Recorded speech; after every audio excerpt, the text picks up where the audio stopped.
Have you ever worked yourself to the bone for someone you love, only to discover they see you as nothing more than a burden to be discarded? Welcome to Her True Stories. Today's story is about Maya Freeborn, a 70-year-old nurse who made the ultimate sacrifice on her birthday, working a grueling 24-hour shift to help her son pay his debts. But when she came home exhausted and heartbroken, she overheard a conversation that would change everything. Her son and his wife were planning to put her in a nursing home the moment she finished paying off their bills. "We need our lives back," they said, as if Maya's life didn't matter at all. What happened next will shock you because Maya didn't confront them, didn't cry, didn't beg. She simply vanished. And when her son finally found her 2 years later, he discovered that the frail old woman he thought he could control had become someone he never saw coming. This isn't just a story about betrayal. It's about a woman who learned that sometimes the most powerful thing you can do is disappear and rebuild your life on your own terms. If you've ever felt invisible, taken for granted, or written off because of your age, Maya's transformation will inspire you and show you that it's never too late to reclaim your power. So settle in, because this story will remind you that underestimating a determined woman is always a mistake. At 70 years old, I should have been blowing out candles on a birthday cake, not clocking in for another grueling 24-hour shift at Sunset Manor. But there I was, tying my silver hair back into a neat bun and pinning my name tag to my scrubs. Maya Freeborn, licensed practical nurse. The irony wasn't lost on me that I was spending my birthday caring for people my own age, some even younger, who could afford professional care, while I worked my fingers to the bone to keep my own family afloat. "Happy birthday, Maya," called out Sandra, the day's shift supervisor, as I signed in. 70 years young today, right? You don't look a day over 55.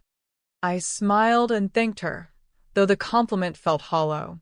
Yes, I'd been blessed with good genes, clear skin that had weathered 7 decades with grace, bright blue eyes that still sparkled with life, and that silver hair that people always said looked like spun moonlight.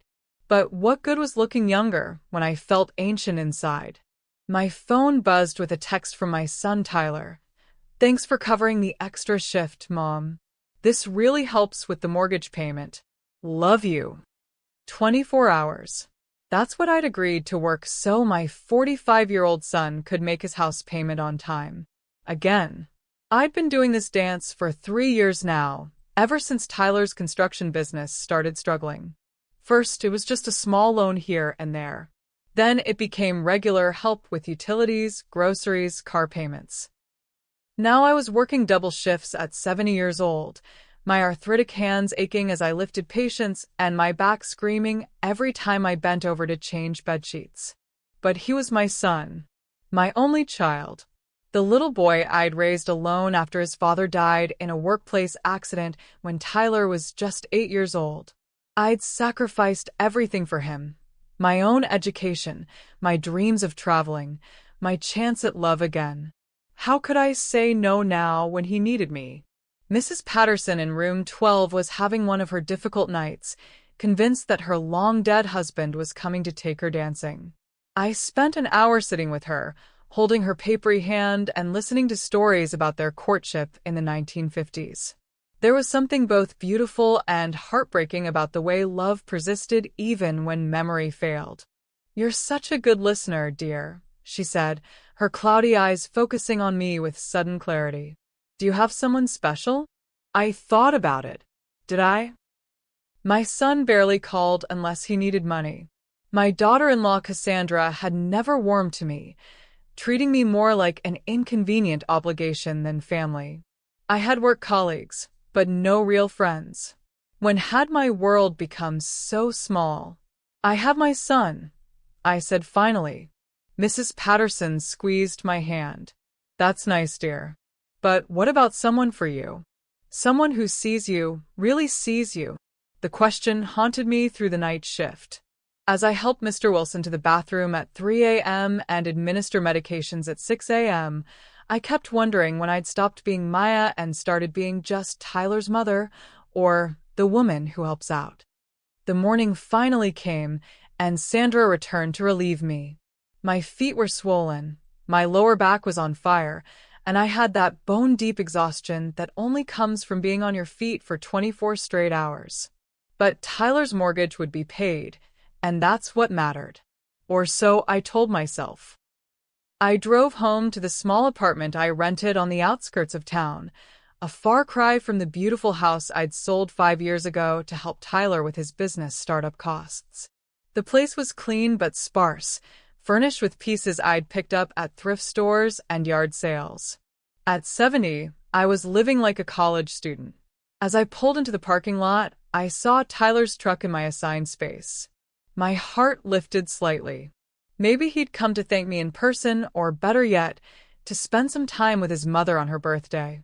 I climbed the stairs to my second-floor apartment, my key ready, but I stopped when I heard voices through the thin door. Tyler was there, all right, but so was Cassandra. And they were discussing me. "Can't keep doing this forever," Cassandra was saying. "She's 70 years old, Tyler. How long do you expect her to work these crazy hours just to bail us out?" I know, Tyler replied. "But what choice do we have? The business is finally starting to turn around, but we need another 6 months, maybe a year, to get back on our feet. And then what? She'll be 71, working herself to death because you can't manage money properly." There was a pause, and then Tyler's voice dropped lower. I pressed my ear closer to the door. "Look, once she's done paying off our debts and we're stable again, we'll figure something out. Maybe it's time to start looking at nursing homes. Good ones, but affordable ones. She can't live independently forever, and honestly, we need our lives back. We need to think about our own future, our own retirement." My blood turned to ice water. A nursing home? Cassandra's voice was thoughtful, not horrified. "I suppose that makes sense. She wouldn't have to work anymore, and we wouldn't have to feel guilty about asking for help all the time." Exactly. And let's be honest, she's not getting any younger. Better to make the transition now, while she's still relatively healthy, than wait for a crisis. I stood frozen in the hallway, my key halfway to the lock, as my son and his wife planned my disposal like I was an old piece of furniture they'd grown tired of moving around. "How do you think she'll take it?" Cassandra asked. Tyler laughed, and the sound was like a knife to my heart. "Mom's always been a people pleaser. She'll probably convince herself it's a good idea. And honestly, it'll be a relief for all of us. She can make friends her own age, play bingo, do whatever old people do. We can visit on weekends. Weekends. Like I was a distant relative they felt obligated to check on." I backed away from the door, my hands shaking so badly I nearly dropped my keys. 24 hours. I'd just worked 24 hours on my 70th birthday so my son could pay his mortgage, and this was how he was repaying me. Not with gratitude, but with plans to warehouse me in some cut-rate facility where I could play bingo until I died. I made it back down the stairs and to my car before the tears came. 47 years of sacrifice. 47 years of putting Tyler first, of making sure he had everything he needed even when it meant I had nothing. And this was what it had earned me. I sat in my car and cried until there were no tears left. Then I wiped my face, started the engine, and drove away. I didn't know where I was going, but I knew I couldn't face that door, couldn't pretend I hadn't heard what I'd heard.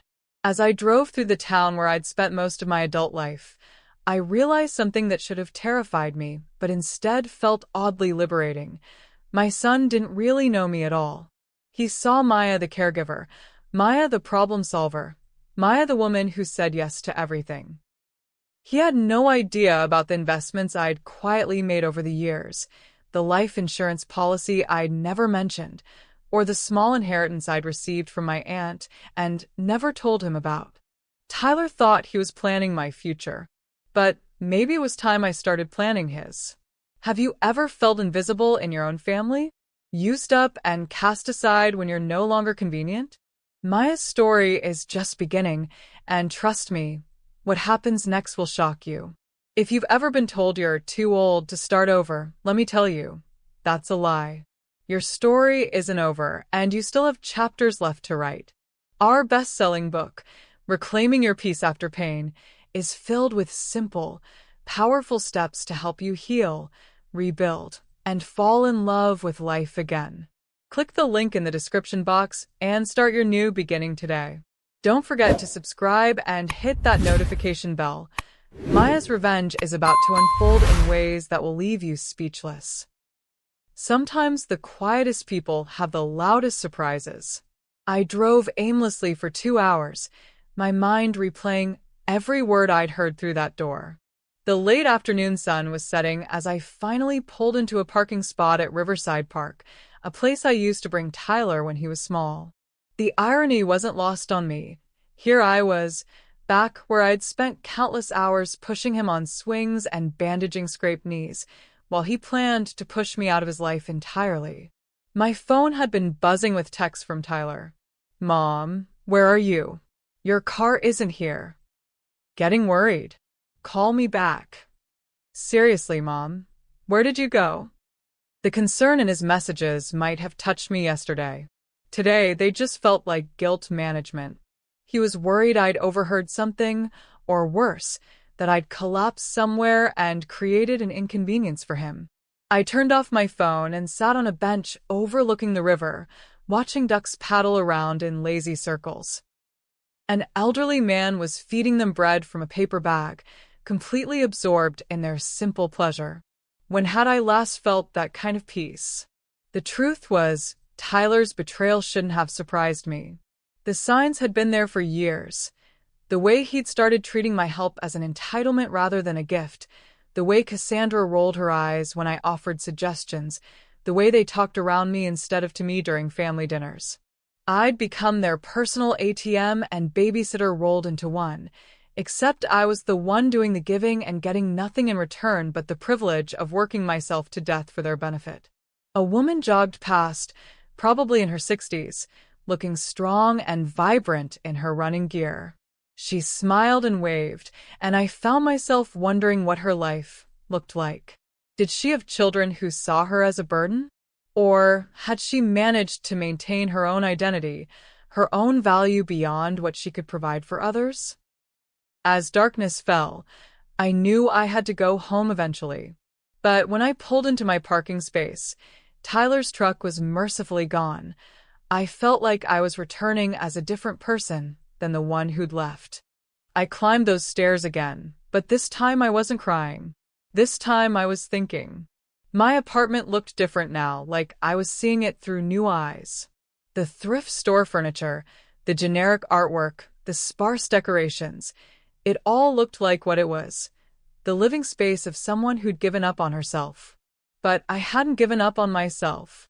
I'd just forgotten who I was underneath all that giving.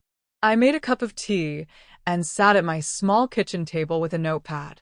At the top of the page, I wrote, "What do you mean? Your life is here, with us. With me." The possessiveness in his voice was telling. Not, "Your life is with people who love you, but with us," as if I were a belonging rather than a person. "Tyler, I've spent 47 years putting your needs first. I think it's time I put mine first for a while. But I need you, Mom. The business is finally turning around, but I still need your help for a few more months." There it was. Not "I miss you," or "I'm worried about you, but I need your help." Even in his desperation, Tyler couldn't see me as anything more than a resource. "Tyler, I overheard you and Cassandra talking. About the nursing home. About getting your lives back once I'm done paying your debts." The silence stretched so long I thought the call had dropped. "Mom, that wasn't, we were just talking hypothetically about the future." "Were you?" Because it sounded like you'd made some fairly specific plans. "I'm sorry. I'm so sorry. I was stressed about money, and I said things I didn't mean. You know I love you." "I know you think you do. But Tyler, love isn't just a feeling. It's how you treat people. And for years now, you've treated me like a problem to be managed rather than a person to be cherished. Another long silence. What can I do to fix this? He asked finally, and I heard the little boy he used to be in his voice. You can learn to solve your own problems. You can build a life that doesn't depend on your 70-year-old mother working herself to death to fund it. You can grow up, Tyler. But what about us? What about our family? We'll always be family. But the relationship we had before, where I give and you take, that's over. When you're ready to have an adult relationship with me, one based on mutual respect instead of financial dependence, call me. I hung up before he could respond. My hands were shaking, but I felt lighter than I had in years. For the first time in Tyler's adult life, I told him the truth about our relationship instead of enabling his illusions. The next few days brought a barrage of messages, Tyler's attempts to negotiate, to promise changes he had no intention of making, to guilt me into returning to my old role. I read them all, but didn't respond. Instead, I threw myself into my new life with increasing enthusiasm.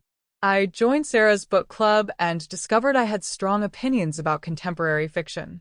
I started taking watercolor classes at the community center and found I had a natural eye for color and composition. Most surprisingly, I began spending more time with Tom.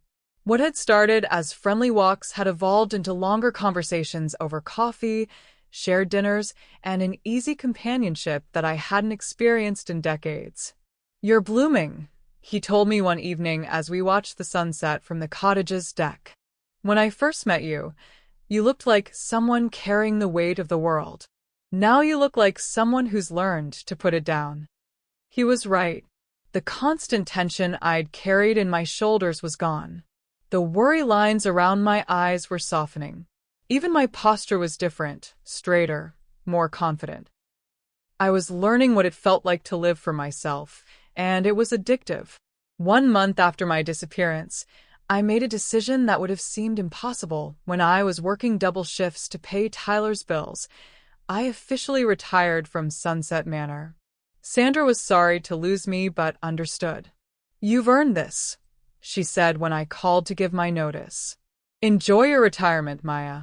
You've worked hard enough for several lifetimes."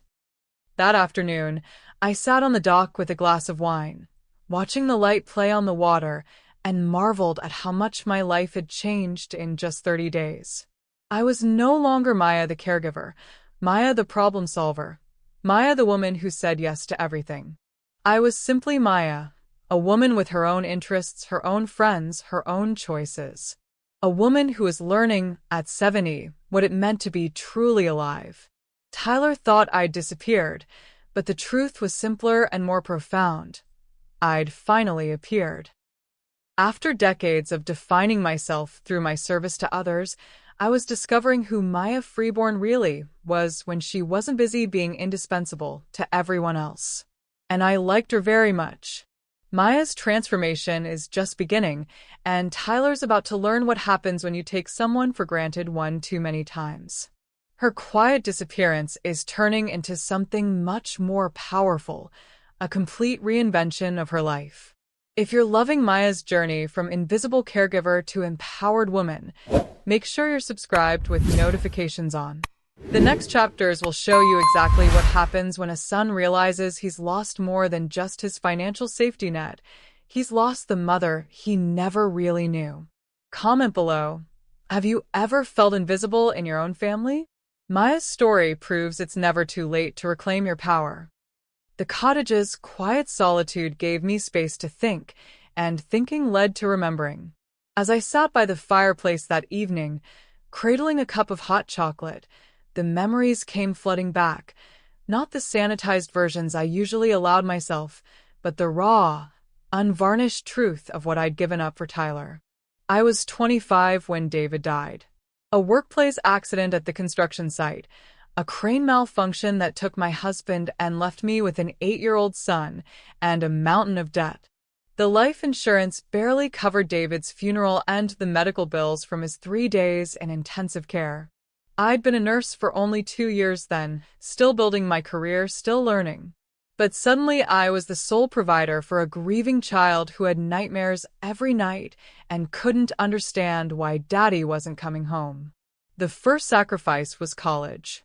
I'd been taking night classes to get my bachelor's degree in nursing, dreaming of becoming a nurse practitioner someday. But between work and Tyler's needs, something had to give. I dropped out and focused on building my career, with just my LPN license. It's okay, I'd told myself. I'll go back when Tyler's older. But Tyler's needs just kept growing. Little league equipment, school supplies, clothes that he outgrew every 6 months. Then came the bigger expenses. Braces for his teeth, glasses for his nearsightedness, tutoring when he struggled with math. I took extra shifts, worked holidays, picked up weekend hours at the clinic. Other mothers were at their children's school plays. I was usually working to pay for Tyler's class trips. When Tyler turned 16, he wanted a car. Not just any car, a pickup truck like his friend Jake's. "All the cool kids have trucks, Mom," he'd said, and I'd melted at the hope in his eyes. I cashed in my small retirement account to buy him that truck, telling myself his happiness was worth more than my future security. College came next, and with it another devastating choice. I'd been saving for years, squirreling away every spare dollar for Tyler's education.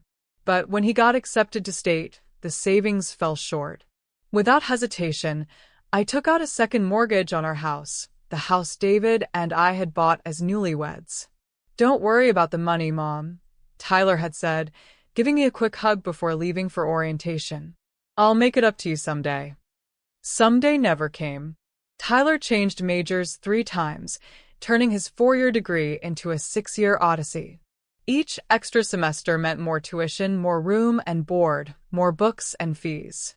I worked double shifts to keep up with the payments, my body aging rapidly under the stress.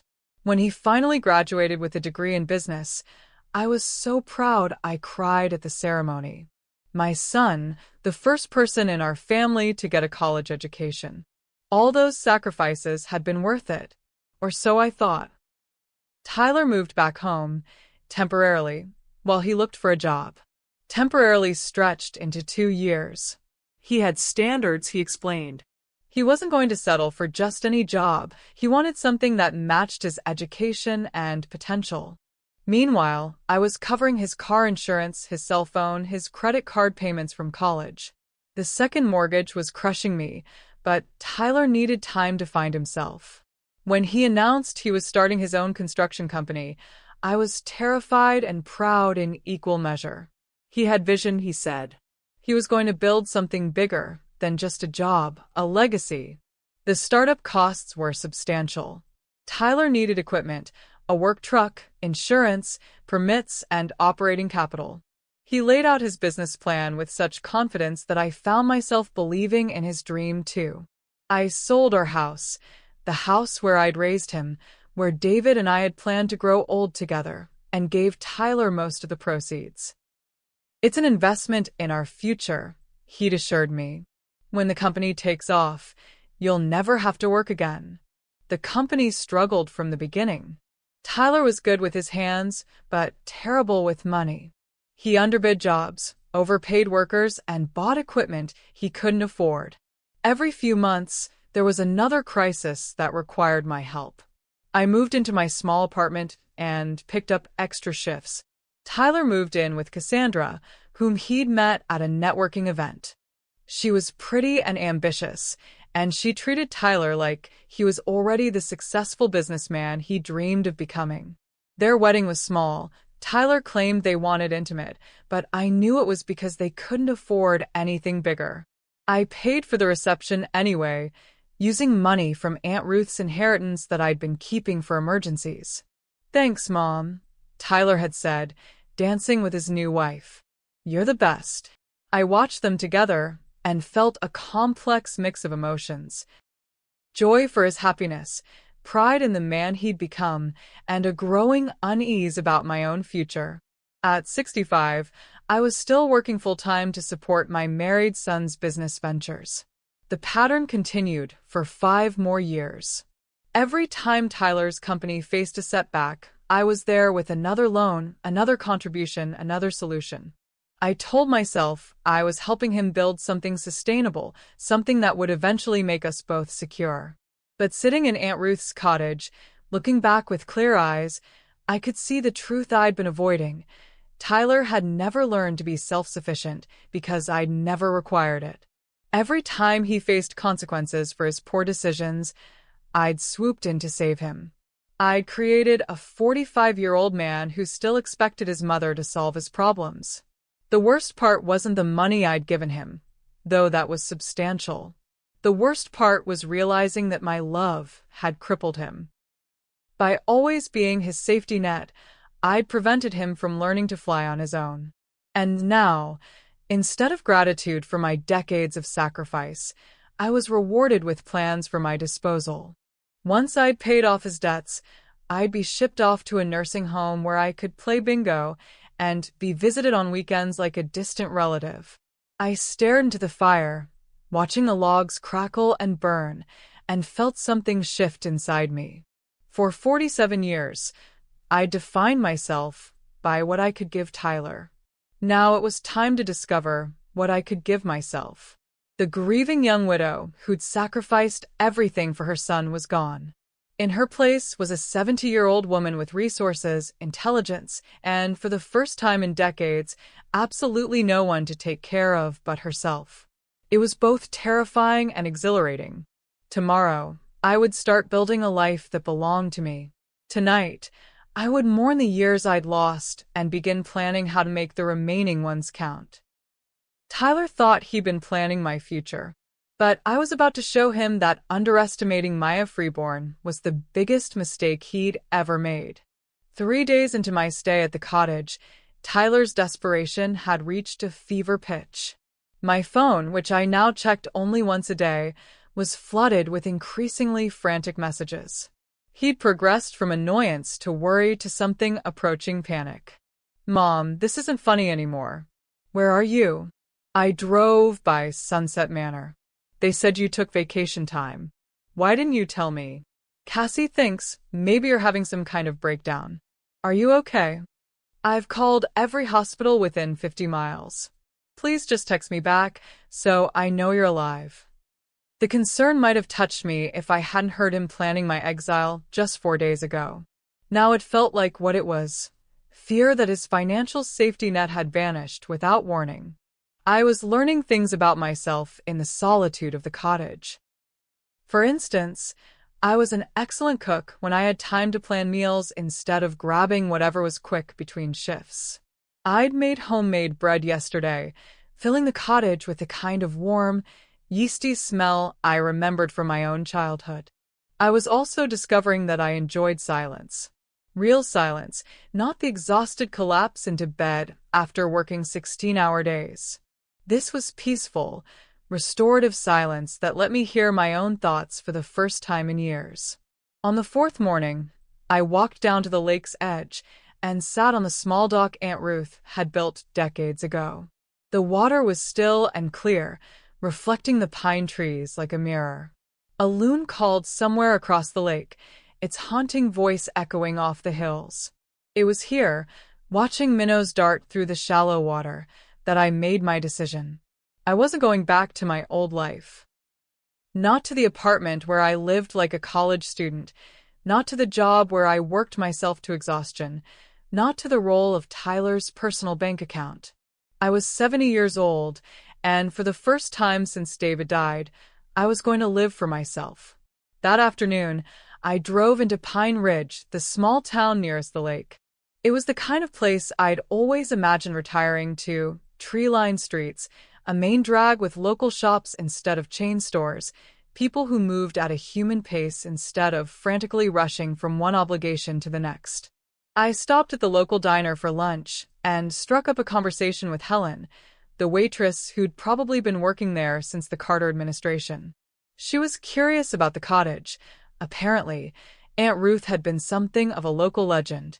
"Ruth Freeborn was a character," Helen said, refilling my coffee cup. "Came up here from the city after her husband died, fixed up that cottage herself, learned to fish, grew a garden, wrote letters to the editor about everything from road maintenance to wildlife preservation. Lived exactly the way she wanted until the day she died. She sounds remarkable, I said. Oh, she was. Independent as they come. Used to say that too many people spend their lives waiting for permission to be happy. Helen studied my face. You favor her, you know. Same eyes. I thought about that as I drove back to the cottage. Waiting for permission to be happy. How long had I been doing exactly that? Waiting for Tyler to be successful enough that I could stop supporting him. Waiting for some magical future when I'd earned the right to think about my own needs. Ruth hadn't waited for permission. She'd simply taken her happiness into her own hands. That evening, I finally responded to Tyler's messages. Not with explanations or apologies, but with a simple text. I'm safe. I need more time. Please don't look for me. His response was immediate. Mom, please call me. I don't understand what's wrong. Did I do something? Whatever it is, we can fix it. I stared at the message for a long time. Part of me, the part that had spent 47 years putting Tyler first, wanted to call him, to soothe his worry, to make everything okay again.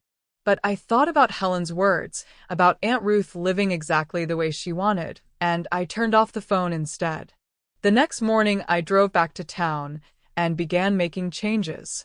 Real changes, not the tentative half measures I'd been contemplating. First stop, the Pine Ridge Bank, where I opened a new checking account and arranged to have my pension and Social Security directly deposited there when they started. The bank manager, a pleasant woman named Joyce, was helpful and professional. She didn't ask why a 70-year-old woman was moving her financial life to a small mountain town, and I didn't volunteer the information. Second stop, the post office, where I rented a P.O. box and arranged to have my mail forwarded. Again, no questions, just efficient service.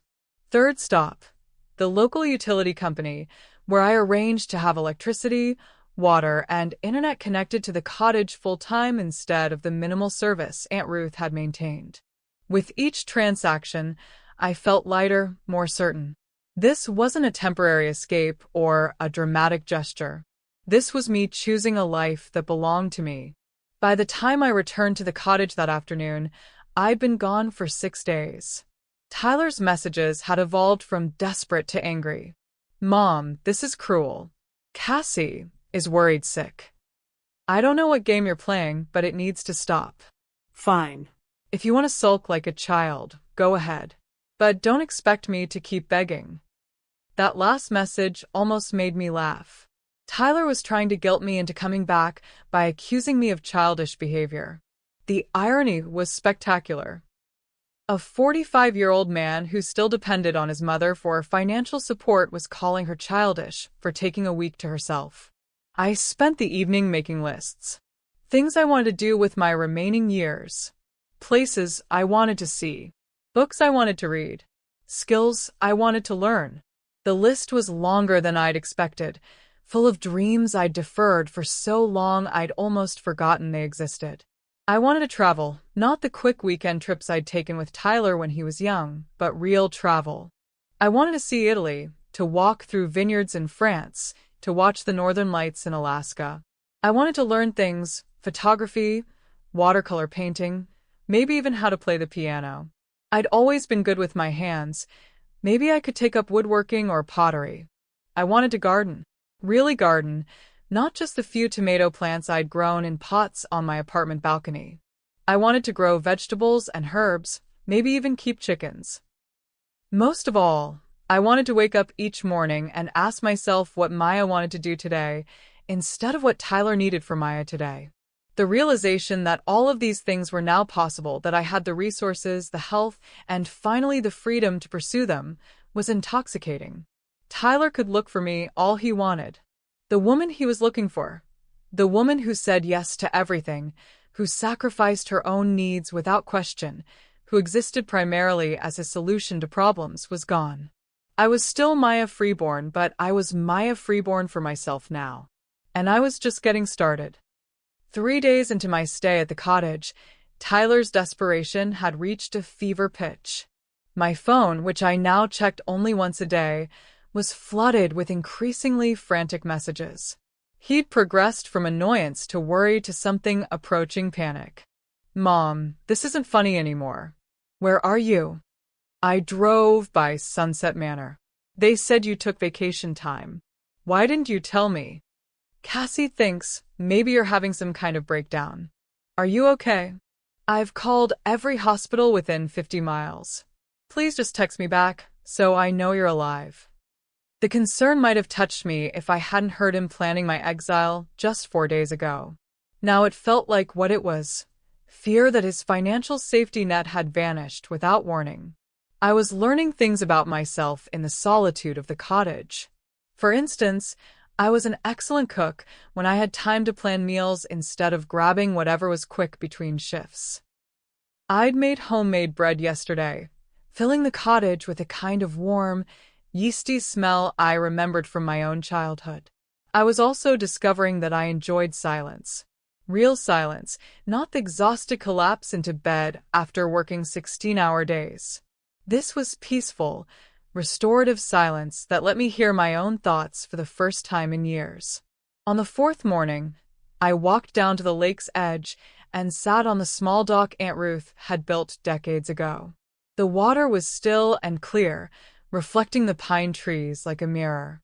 A loon called somewhere across the lake, its haunting voice echoing off the hills. It was here, watching minnows dart through the shallow water, that I made my decision. I wasn't going back to my old life. Not to the apartment where I lived like a college student, not to the job where I worked myself to exhaustion, not to the role of Tyler's personal bank account. I was 70 years old, and for the first time since David died, I was going to live for myself. That afternoon, I drove into Pine Ridge, the small town nearest the lake. It was the kind of place I'd always imagined retiring to: tree-lined streets, a main drag with local shops instead of chain stores, people who moved at a human pace instead of frantically rushing from one obligation to the next. I stopped at the local diner for lunch and struck up a conversation with Helen, the waitress who'd probably been working there since the Carter administration. She was curious about the cottage. Apparently, Aunt Ruth had been something of a local legend. Ruth Freeborn was a character, Helen said, refilling my coffee cup. Came up here from the city after her husband died, fixed up that cottage herself. Learned to fish, grew a garden, wrote letters to the editor about everything from road maintenance to wildlife preservation. Lived exactly the way she wanted until the day she died. She sounds remarkable, I said. Oh, she was independent as they come. Used to say that too many people spend their lives waiting for permission to be happy. Helen studied my face. You favor her, you know. Same eyes. I thought about that as I drove back to the cottage. Waiting for permission to be happy. How long had I been doing exactly that? Waiting for Tyler to be successful enough that I could stop supporting him. Waiting for some magical future when I'd earned the right to think about my own needs. Ruth hadn't waited for permission. She'd simply taken her happiness into her own hands. That evening, I finally responded to Tyler's messages. Not with explanations or apologies, but with a simple text. I'm safe. I need more time. Please don't look for me. His response was immediate. Mom, please call me. I don't understand what's wrong. Did I do something? Whatever it is, we can fix it. I stared at the message for a long time. Part of me, the part that had spent 47 years putting Tyler first, wanted to call him, to soothe his worry, to make everything okay again. But I thought about Helen's words, about Aunt Ruth living exactly the way she wanted, and I turned off the phone instead. The next morning I drove back to town and began making changes. Real changes, not the tentative half measures I'd been contemplating. First stop, the Pine Ridge Bank, where I opened a new checking account and arranged to have my pension and Social Security directly deposited there when they started. The bank manager, a pleasant woman named Joyce, was helpful and professional. She didn't ask why a 70-year-old woman was moving her financial life to a small mountain town, and I didn't volunteer the information. Second stop, the post office, where I rented a P.O. box and arranged to have my mail forwarded. Again, no questions, just efficient service. Third stop, the local utility company, where I arranged to have electricity, water, and internet connected to the cottage full-time instead of the minimal service Aunt Ruth had maintained. With each transaction, I felt lighter, more certain.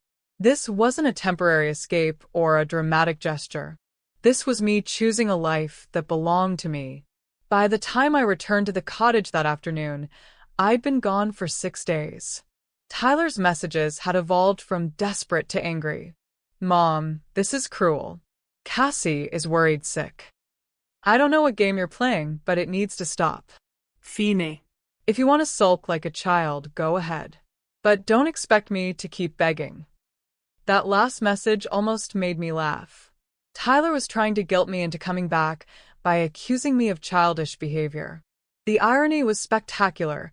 A 45-year-old man who still depended on his mother for financial support was calling her childish for taking a week to herself. I spent the evening making lists. Things I wanted to do with my remaining years. Places I wanted to see. Books I wanted to read. Skills I wanted to learn. The list was longer than I'd expected, full of dreams I'd deferred for so long I'd almost forgotten they existed. I wanted to travel, not the quick weekend trips I'd taken with Tyler when he was young, but real travel. I wanted to see Italy, to walk through vineyards in France, to watch the northern lights in Alaska. I wanted to learn things, photography, watercolor painting, maybe even how to play the piano. I'd always been good with my hands. Maybe I could take up woodworking or pottery. I wanted to garden. Really garden, not just the few tomato plants I'd grown in pots on my apartment balcony. I wanted to grow vegetables and herbs, maybe even keep chickens. Most of all, I wanted to wake up each morning and ask myself what Maya wanted to do today, instead of what Tyler needed from Maya today. The realization that all of these things were now possible, that I had the resources, the health, and finally the freedom to pursue them, was intoxicating. Tyler could look for me all he wanted. The woman he was looking for. The woman who said yes to everything, who sacrificed her own needs without question, who existed primarily as his solution to problems, was gone. I was still Maya Freeborn, but I was Maya Freeborn for myself now. And I was just getting started.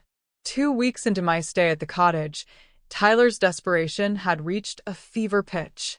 My phone, which I now checked only once a day, was flooded with increasingly frantic messages. He'd progressed from annoyance to worry to something approaching panic. "Mom, this isn't funny anymore. Where are you? I drove by Sunset Manor. They said you took vacation time. Why didn't you tell me? Cassie thinks maybe you're having some kind of breakdown. Are you okay? I've called every hospital within 50 miles. Please just text me back so I know you're alive." The concern might have touched me if I hadn't heard him planning my exile just 4 days ago. Now it felt like what it was: fear that his financial safety net had vanished without warning. I was learning things about myself in the solitude of the cottage. For instance, I was an excellent cook when I had time to plan meals instead of grabbing whatever was quick between shifts. I'd made homemade bread yesterday, filling the cottage with a kind of warm, yeasty smell I remembered from my own childhood. I was also discovering that I enjoyed silence. Real silence, not the exhausted collapse into bed after working 16-hour days.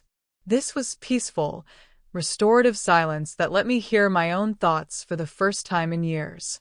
On the 4th morning, I walked down to the lake's edge and sat on the small dock Aunt Ruth had built decades ago. The water was still and clear, reflecting the pine trees like a mirror. A loon called somewhere across the lake, its haunting voice echoing off the hills. It was here, watching minnows dart through the shallow water, that I made my decision. I wasn't going back to my old life. Not to the apartment where I lived like a college student, not to the job where I worked myself to exhaustion, not to the role of Tyler's personal bank account. I was 70 years old, and for the first time since David died, I was going to live for myself. 6 weeks after my departure, Tyler's world began to unravel in earnest. Through my network of acquaintances, Mrs. Rodriguez kept me updated. Bless her heart, I learned that Tyler and Cassandra were facing their first real financial crisis without their maternal safety net. The mortgage payment I would have covered with my birthday shift bounced. Tyler's business checking account was overdrawn, and 2 of his workers quit when their paychecks didn't clear. A major client canceled their contract after Tyler showed up to the job site drunk and belligerent, having spent the previous night drowning his sorrows at Murphy's Tavern. He came by again yesterday, Mrs. Rodriguez told me during one of our weekly phone calls. He looks terrible, unshaven, wrinkled clothes, like he's not sleeping. He asked if I'd heard from you, and when I said no, he started crying right there in the hallway. Part of me felt sorry for him. But it was a small part, overwhelmed by my growing anger at his entitlement. Tyler was 45 years old, and this was the first time in his adult life he'd faced real consequences for his poor decisions without me swooping in to save him. Meanwhile, my own life was flourishing in ways I'd never imagined. Tom and I had become inseparable, sharing morning walks, afternoon projects around the cottage, and long evening conversations that ranged from philosophy to gardening to our shared love of classic movies. I haven't felt this comfortable with another person in years, he told me one evening as we sat by the fireplace, reading our respective books in companionable silence. I understood what he meant. There was no pressure with Tom, no sense that I needed to be anything other than myself. He enjoyed my company without expecting me to solve his problems or finance his dreams. It was a revelation. Sarah had become another close friend, introducing me to the other women in her book club, a group of smart, independent women who'd carved out meaningful lives for themselves.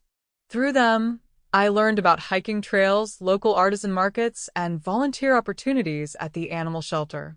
For the first time in decades, I had a social life that had nothing to do with Tyler's needs or my work obligations. 8 weeks in, Tyler's desperation reached new heights. According to Mrs. Rodriguez, he'd been calling my old landlord, trying to find out if I'd given notice. When that failed, he'd started calling hospitals and police departments, claiming his elderly mother was missing and possibly suffering from dementia. The officer who came by was very nice, Mrs. Rodriguez reported. I told him you'd been perfectly lucid when we talked, and that you'd specifically said you needed time away. He seemed to understand that Tyler was more worried about his own situation than yours. Smart officer. Tyler's messages had taken on an increasingly frantic tone. Mom, whatever this is about, we can fix it. Please just come home. I'm sorry about the nursing home thing. I was an idiot. I'll never bring it up again. The business is falling apart without your help. Please don't let me lose everything Dad and I built. That last message was particularly galling. David had built a small construction business that provided for his family. Tyler had turned it into a money pit that had consumed my life savings and nearly destroyed my retirement. 2 months after my disappearance, Tyler made a decision that revealed the true depths of his desperation and entitlement. He hired a private investigator. I learned about this from an unexpected source, Tom. There was a man asking questions about you in town today. He told me over dinner at my cottage. Said he was a private investigator hired by your family to find you. Asked at the bank, the grocery store, even the post office. My blood ran cold. What did people tell him? Nothing useful, from what I could gather. You've been careful to use cash for most purchases, and the people who know you've been staying here are protective of your privacy. Tom reached across the table and squeezed my hand. Maya, do you want to tell me what's really going on? I know it's none of my business, but I care about you and I'm worried. So I told him everything. The decades of sacrifice, the overheard conversation, the plans for my disposal once I'd served my usefulness. Tom listened without judgment, his expression growing increasingly grim. "That's not love," he said finally. "That's exploitation. You were right to leave." His validation meant more to me than I could express. For months, I'd been second-guessing myself, wondering if I was being too harsh, too selfish. Tom's perspective confirmed what I'd known in my heart. Tyler had crossed a line that couldn't be uncrossed. The private investigator's presence in Pine Ridge accelerated my timeline for the next phase of my plan.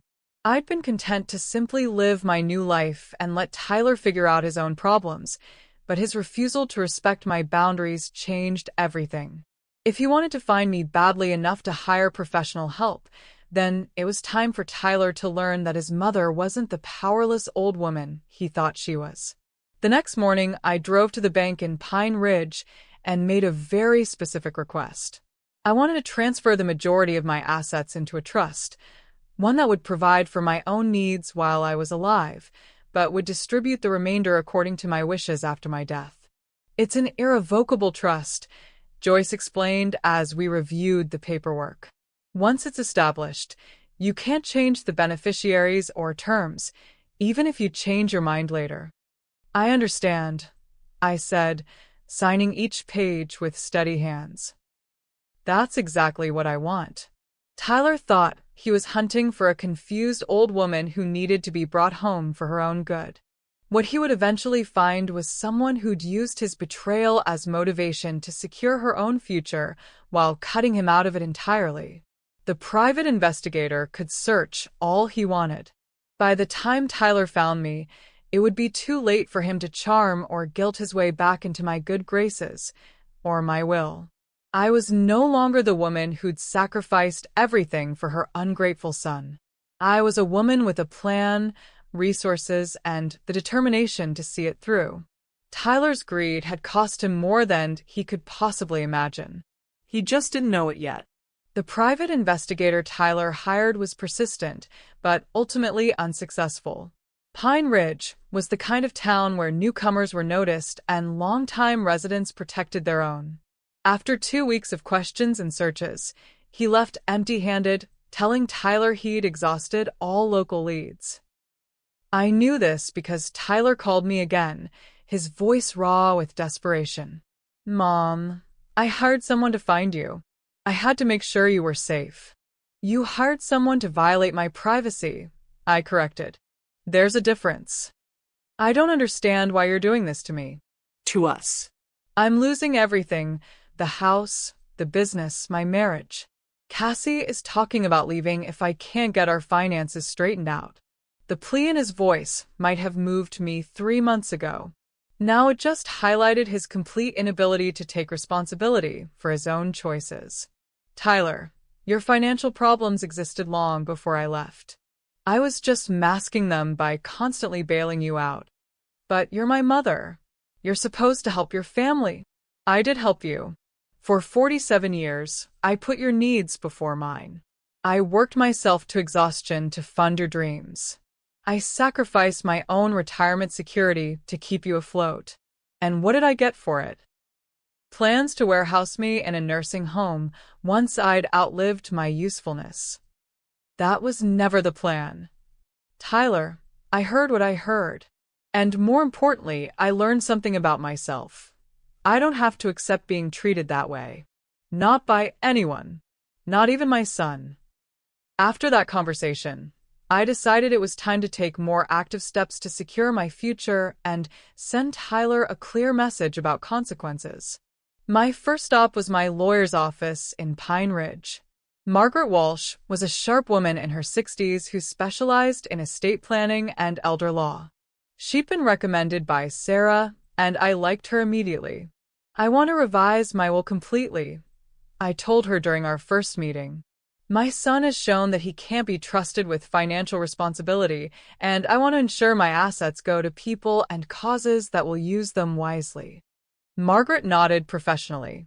"That's certainly your right. Do you have specific beneficiaries in mind? I did. In the 3 months since leaving my old life, I discovered people and organizations that genuinely mattered to me. Tom, who'd shown me what companionship without exploitation looked like. Sarah and my book club friends, who'd given me community and purpose. The Pine Ridge Animal Shelter, where I'd started volunteering. The literacy program at the library, where I'd begun tutoring adults who were learning to read. I also want to establish some specific provisions, I continued. If my son contests the will or attempts to claim undue influence, I want him to receive nothing, not even the minimal bequest I'm considering. Margaret raised an eyebrow. That's what we call a no contest clause. It's enforceable in this state, but I have to ask, are you sure you want to be that definitive? I've never been more sure of anything in my life.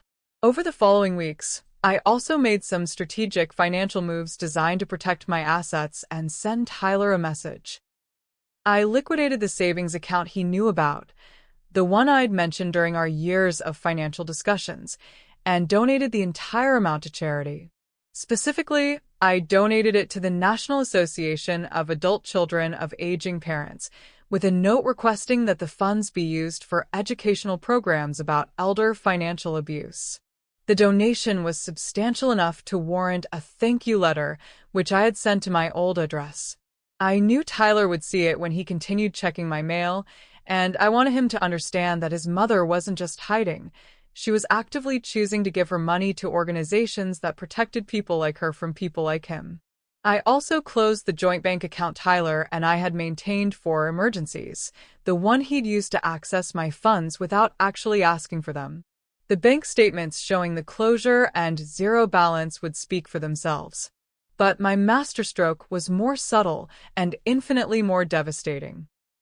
Through my volunteer work at the Literacy Center, I'd met James Harrison, a former investigative journalist who'd retired to Pine Ridge after a distinguished career.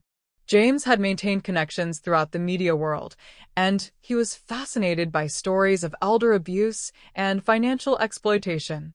It's an epidemic, he told me over coffee one afternoon. Adult children who see their aging parents as ATMs rather than people. The stories I could tell you would make your hair curl. What if someone wanted to share their story publicly? I asked carefully. Hypothetically speaking, to help other people recognize the warning signs? James's eyes lit up with professional interest. Depends on the story. But if it's compelling enough, I still have contacts at the state newspaper. They're always looking for human interest pieces that shed light on important social issues. I spent the next 2 weeks crafting my story. Not as Maya Freeborn, but as an anonymous case study of financial elder abuse. I changed names and identifying details, but the emotional truth remained. A son who'd spent decades exploiting his mother's love, taking her money while planning to discard her when she was no longer useful. James was fascinated by the piece and agreed to shop it to his former colleagues. This is exactly the kind of story that needs to be told, he said. The writing is powerful, and the situation is sadly all too common. The article was published 3 weeks later in the Sunday edition of the state's largest newspaper, in the lifestyle section under the headline, "The Invisible Victims: When Love Becomes Exploitation." It told the story of Martha, a 70-year-old retired nurse whose adult son had spent decades treating her like a personal bank while planning to put her in a nursing home once her usefulness ended. The article detailed the subtle forms of manipulation, the gradual erosion of boundaries, and the devastating moment when Martha realized she'd enabled her own abuse. But the most powerful part was the ending. Martha's decision to reclaim her life, cut off financial support, and build new relationships based on mutual respect rather than exploitation. I knew Tyler would see the article. Everyone in our old town read the Sunday paper, and someone would recognize elements of our story, even with the changed details. More importantly, the article served as my public declaration of independence. I wasn't hiding in shame or confusion. I was speaking out about a problem that affected thousands of older adults, and I was doing it from a position of strength rather than victimhood. Tyler called me the day after the article ran. "Did you write this?" he demanded, his voice shaking with rage. "This story about Martha. Is this supposed to be about us?" "I don't know what you're talking about," I said calmly. "Don't lie to me. Everyone's talking about it." Mrs. Rodriguez asked me if I'd seen the article about the son who stole from his mother. "Do you have any idea how humiliating this is? Tyler, if you see yourself in a story about elder abuse, maybe you should think about why that is." The conversation ended with him hanging up on me, but I'd accomplished my goal. The message was clear. I wasn't just leaving quietly. I was fighting back, and I had resources Tyler had never imagined. His desperation was about to become very public, and his attempts to portray me as a confused old woman were about to backfire spectacularly. The invisible victim had found her voice, and she wasn't finished using it. For months after my departure, Tyler's carefully constructed life began collapsing in earnest. Without my financial support, the cracks in his business and marriage widened into irreparable breaks. I learned about his downfall through multiple sources, creating a comprehensive picture of a man who'd finally run out of people to exploit. Mrs. Rodriguez reported that Tyler had lost the house. The bank came and put up notices, she told me during one of our calls. He and Cassandra had a terrible fight right there on the front lawn. She was screaming about how he'd lied to her about his mother's money, about how she never would have married him if she'd known he was basically broke. The irony was rich. Cassandra had been happy to benefit from my financial support when it was flowing freely, but she abandoned ship the moment the well ran dry. I wondered if Tyler saw the parallel to his own treatment of me. Through Sarah's connections, Pine Ridge was the kind of town where news traveled fast. I learned that Tyler had tried to take out a loan using my cottage as collateral. The bank had informed him that he had no legal claim to the property, which had been in Aunt Ruth's name and then transferred directly to me. Tyler's shock at discovering I owned valuable real estate he'd never known about was reportedly spectacular. He actually told a loan officer that his mother was suffering from dementia and had been manipulated into transferring property illegally, Sarah reported with barely concealed amusement. The officer suggested he might want to consult with a lawyer before making such serious accusations. Tyler's business failed completely by month 5. His reputation for unreliability, combined with his increasingly erratic behavior, had driven away his remaining clients. The construction equipment was repossessed, and Tyler was forced to declare bankruptcy. But the most satisfying news came from James, who'd maintained contacts throughout the region's business community. "Your son tried to get a job with Patterson Construction," he told me over dinner at the cottage.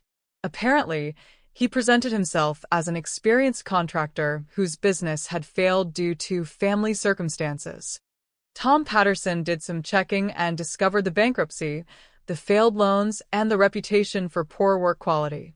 He also heard about a man who'd been calling around claiming his elderly mother was missing and possibly incompetent. James paused to sip his wine, clearly enjoying the story. Patterson told me he got suspicious about anyone who'd publicly question his own mother's mental capacity while trying to access her assets. He decided Tyler wasn't the kind of person he wanted working for him.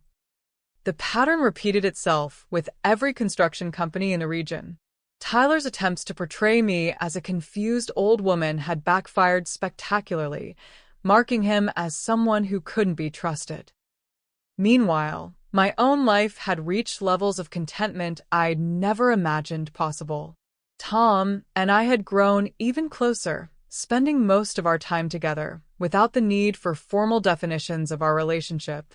We were simply two people who enjoyed each other's company and chose to share our daily lives. "I never thought I'd find this again," he told me one evening as we watched the sunset from my deck. "Companionship with someone who doesn't need me to be anything other than myself." I understood completely. At 70, I discovered what it meant to be valued for who I was rather than what I could provide. My volunteer work had expanded into multiple areas. In addition to the literacy program and animal shelter, I'd started helping at the community garden and had joined the town council's Committee on Senior Services. For the first time in my adult life, I was contributing to my community in ways that fed my soul rather than drained my resources. 6 months after my disappearance, Tyler made his final desperate play. He drove to Pine Ridge and began asking around town for information about me. His timing couldn't have been worse. By then, I was a well-known and well-liked member of the community. Tyler's questions about his confused elderly mother were met with protective silence and growing suspicion. Tom was the one who encountered him first, at the grocery store where Tyler was asking the manager if he'd seen an elderly woman matching my description. I was shopping for dinner ingredients when this man approached me, Tom told me that evening. Thin, unshaven, desperate-looking. He started asking if I'd seen his mother, described you perfectly. Said she was probably confused and might not remember her own name correctly. What did you tell him? Tom smiled grimly. I told him that if a 70-year-old woman wanted to disappear from her family, she probably had good reasons. I suggested he might want to think about why someone would go to such lengths to avoid him. Tyler's reaction had been predictable: anger, accusations that strangers were interfering in family business, demands to know where I was. Tom had walked away, but not before making it clear that Tyler wasn't welcome to harass the local residents. Similar scenes played out throughout Pine Ridge over the next 2 days.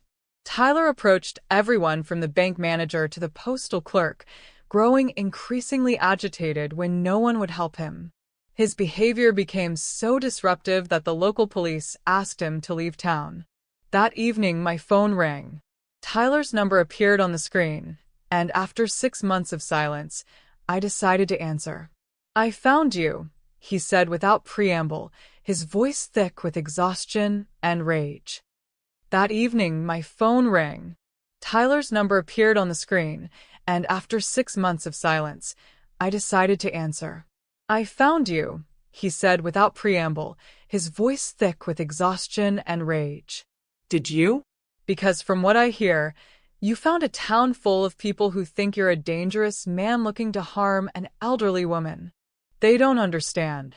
They understand perfectly.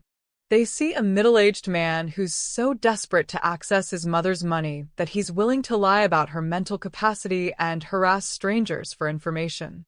Tyler was quiet for a long moment. When he spoke again, his voice was broken. "Mom, I've lost everything. The house, the business, my marriage. Cassie left last month. I'm living in a studio apartment and working construction for minimum wage. I need your help." For the first time in our conversation, I heard something approaching genuine humility in his voice. But it was 6 months too late. "Tyler, you didn't lose everything. You threw it away. You had a mother who loved you enough to sacrifice her own security for your dreams. You had a wife who believed in your potential. You had opportunities and resources that most people never get. And you squandered all of it because you never learned to value what you had. I can change. Can you? Because this conversation sounds exactly like every other crisis you've had. You're not sorry for how you treated me. You're sorry you're facing consequences." I took a deep breath, preparing to say words I never thought I'd speak to my son. "Tyler, I forgive you for everything you've done. But forgiveness doesn't mean I'm going to enable you anymore. You're 45 years old. It's time you learned to solve your own problems." I hung up before he could respond, and for the first time since leaving, I cried, not from sadness, but from relief. The last tie binding me to my old life had finally been severed. Tyler's downfall was complete, but more importantly, my transformation was finished. I was no longer Maya the caregiver or Maya the problem solver. I was simply Maya, a woman who'd learned to value herself enough to walk away from those who didn't. 7 months after my departure, Tyler appeared at my cottage without warning. I was in the garden, harvesting tomatoes for the week's canning project, when I heard a car door slam in my driveway. Through the pine trees, I caught a glimpse of a rusted sedan that had seen better days. Tom was inside making lunch, and I was grateful for his presence as Tyler rounded the corner of the cottage. The man walking toward me bore little resemblance to the confident businessman who'd planned my exile over my kitchen table. This Tyler was gaunt, his clothes wrinkled and cheap, his face bearing the marks of someone who'd been drinking too much and sleeping too little. "Hello, Tyler," I said calmly, continuing to pick tomatoes. I'd known this moment would come eventually, and I'd spent months preparing for it. "Mom." His voice cracked on the word. "You look good." I did look good, and we both knew it. 7 months of peace, adequate sleep, healthy food, and genuine companionship had transformed me. At 70, I was probably in the best shape I'd been in for a decade. "Thank you. How did you find me?" "It took months, but I finally hired a better investigator. Someone who specialized in tracking people who don't want to be found." Tyler moved closer, and I could smell the desperation on him like old sweat. "We need to talk." About what? "About coming home. About fixing this mess between us." I set down my basket of tomatoes and really looked at my son. The entitled man who discussed disposing of me was gone, replaced by someone who looked lost and frightened. I felt a complex mix of emotions: sadness for what he'd become, anger at what he'd put me through, and a surprising amount of pity. "Tyler, this isn't a mess. This is my life. The life I chose after you made it clear what you thought my role should be." I was wrong. The words burst out of him with desperate intensity. "I was so wrong, Mom. About the nursing home, about everything. I never should have said those things. You're right. You shouldn't have. But more importantly, you shouldn't have thought them." Tyler ran his hands through his thinning hair, a gesture I remembered from his childhood when he was frustrated about homework or chores. "I know I screwed up. I know I took advantage of your generosity. But I'm different now. I've learned my lesson. Have you? Or have you just run out of other options?" The question hung in the air between us like smoke.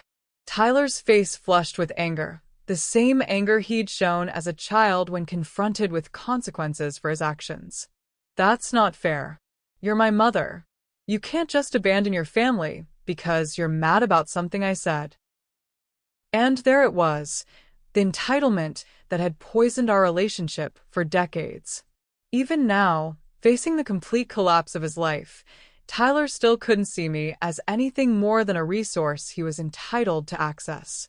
"Tyler, I didn't abandon you. I finally stopped enabling you. There's a difference."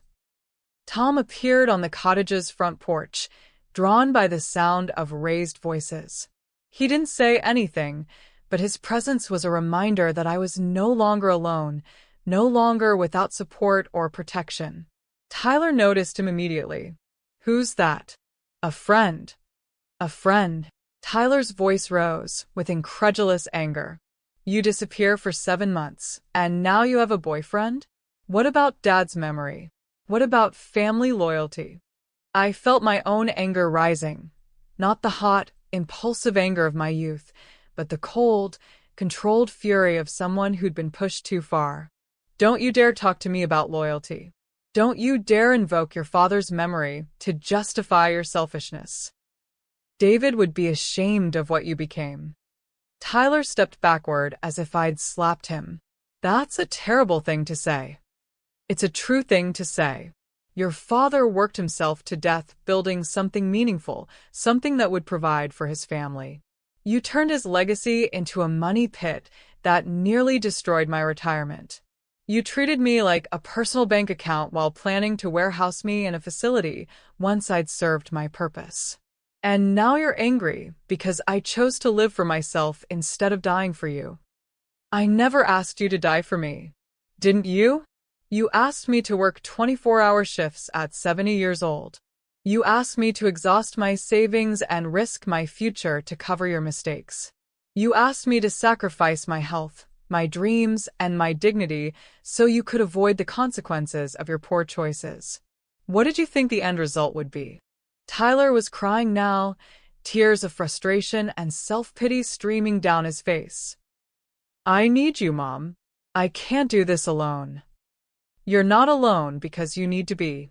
You're alone because you drove away everyone who cared about you.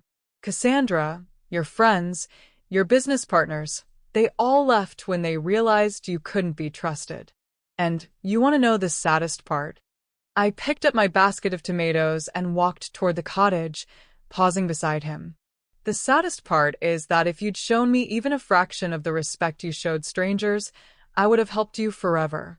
If you'd valued me as a person instead of just as a source of money, I would have moved heaven and earth to support your dreams. But you couldn't see past your own needs long enough to realize what you were throwing away. Tyler grabbed my arm, his grip desperate and surprisingly strong. Please, Mom. I'm begging you. I have nothing left. No money, no job prospects, nowhere to live. If you don't help me, I'll end up on the street. I looked down at his hand on my arm, the same hand that had signed papers selling my house to fund his failures, the same hand that had taken money from our joint account without asking, the same hand that had waved dismissively when he talked about putting me in a nursing home. Tyler let go of my arm. Something in my voice must have warned him, because he released me immediately. You're not going to end up on the street because I won't help you. You're going to end up on the street because you never learned to help yourself. There's a difference. I walked toward the cottage, leaving him standing alone in my garden. This isn't over, he called after me, desperation making his voice shrill. You're still my mother. You can't just abandon your responsibilities. I turned back one final time. Tyler, I fulfilled my responsibilities as a mother when I raised you to adulthood. Everything I did after that was love, not obligation. And you repaid that love with exploitation and disrespect. I'm done. Tom opened the cottage door as I approached, his expression grave but supportive. Behind me, I heard Tyler's car door slam and the engine struggle to start. By the time I reached the porch, he was gone. Are you okay? Tom asked, putting his arm around my shoulders. I thought about it. Was I okay? I just cut ties with my only child, probably forever. I'd watched him drive away knowing he might very well end up homeless and destitute. A year ago, the thought would have destroyed me. Now, I felt something I'd never experienced in relation to Tyler. Peace. I'm okay, I said and meant it. I'm finally okay. The confrontation I'd been dreading for months was over, and I discovered something important about myself. I was strong enough to love my son without destroying myself for him. Tyler thought he'd found a confused old woman he could guilt into resuming her old role. Instead, he'd found someone who'd learned the difference between love and enabling, between family and exploitation. The woman who'd worked 24-hour shifts to pay her son's bills was gone. In her place stood someone who understood that the greatest gift she could give Tyler was the chance to finally grow up, even if he never took it. 2 years had passed since Tyler's desperate visit to my cottage, and my life had settled into a rhythm of contentment I never thought possible. Tom and I had quietly married the previous spring in a small ceremony attended by our Pine Ridge friends, a celebration of companionship and mutual respect that felt nothing like the desperate young love of my first marriage. We'd moved into Tom's larger house by the lake, and I'd sold the cottage to a young family from the city who wanted to escape urban life. Watching them discover the same peace I'd found there felt like passing on a gift. My volunteer work had expanded into a role as coordinator for Pine Ridge's senior services, helping other older adults navigate the transition from caregiver to independent person.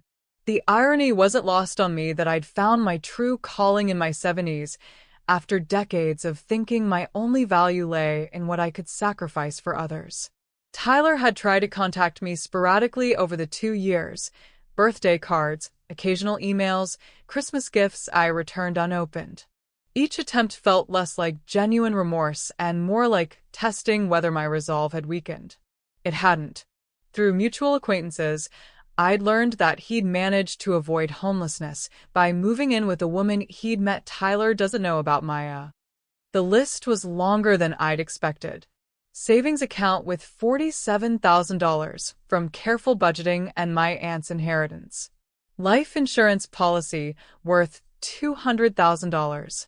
Investment portfolio worth approximately $75,000, built slowly over 30 years.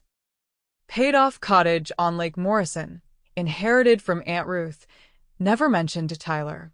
Pension from the hospital would start at 72. Social Security benefits. Perfect credit score. I stared at the list, amazed. On paper, I was worth nearly $350,000, not counting my pension and Social Security. I wasn't the broke old lady Tyler thought I was. I was just the broke old lady I'd chosen to pretend to be because I loved him. My phone had dozens more messages now, increasingly frantic. Mom, I'm really worried. Please call. Cassie thinks maybe you went to see Dr. Morrison. Are you sick? I'm about to call the police. Where are you? I turned the phone off again. Let him worry. Let him imagine all the scenarios where his personal bank account suddenly vanished. Maybe it would give him a taste of what real fear felt like. The next morning, I woke up feeling more rested than I had in months, despite everything. I'd made a decision sometime during the night, though I wasn't entirely sure when. I was done being Tyler's safety net. Done being his fallback plan. Done being the person he took for granted until he needed something. I was going to disappear. Not dramatically, not with fanfare or confrontation. I was simply going to stop being available for his convenience while I figured out what Maya Freeborn actually wanted from her remaining years. I called Sunset Manor and requested 2 weeks of vacation time. Sandra was surprised. I hadn't taken a real vacation in 5 years, but she approved it without question. Then I called my bank and arranged to have my direct deposit sent to a different account, one Tyler didn't know existed. Finally, I packed a suitcase with enough clothes for a week, loaded my car with essentials, and left a simple note on my kitchen table. Tyler, I need some time to think. I'm safe and will be in touch when I'm ready. Don't worry about me. I locked the apartment and drove away, this time knowing exactly where I was going. Lake Morrison was an hour north of town, nestled in the foothills where the air was cleaner and the pace of life slower. Aunt Ruth's cottage sat on a small rise overlooking the water, surrounded by pine trees and accessible by a winding gravel road that most people never bothered to explore. I'd inherited the place 15 years ago, but had never spent more than a weekend there. Tyler had suggested selling it multiple times. Think of what that land is worth, Mom. But I'd always made excuses. Something about the cottage called to me, as if it was waiting for the right moment in my life. This was the moment. The cottage was small but charming, with knotty pine walls, a stone fireplace, and large windows that framed the lake like living paintings. It needed some updating. The appliances were old. The bathroom could use work, but it was solid and peaceful and mine. I spent the afternoon cleaning and airing out rooms that had been closed too long. As I worked, I felt something I hadn't experienced in years: excitement about my own future. My phone was full of increasingly desperate messages from Tyler. He'd apparently gone to my apartment and found the note, because the tone shifted from annoyed to panicked. Mom, what do you mean you need time to think? Think about what? This isn't like you.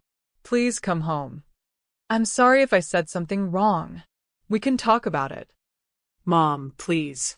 I love you. That last message almost broke my resolve. Almost. But then I remembered his voice through the door. Once she's done paying off our debts, we'll figure something out. Maybe it's time to start looking at nursing homes. Love.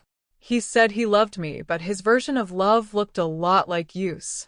I turned off the phone and spent my first evening in 15 years without worrying about Tyler's problems.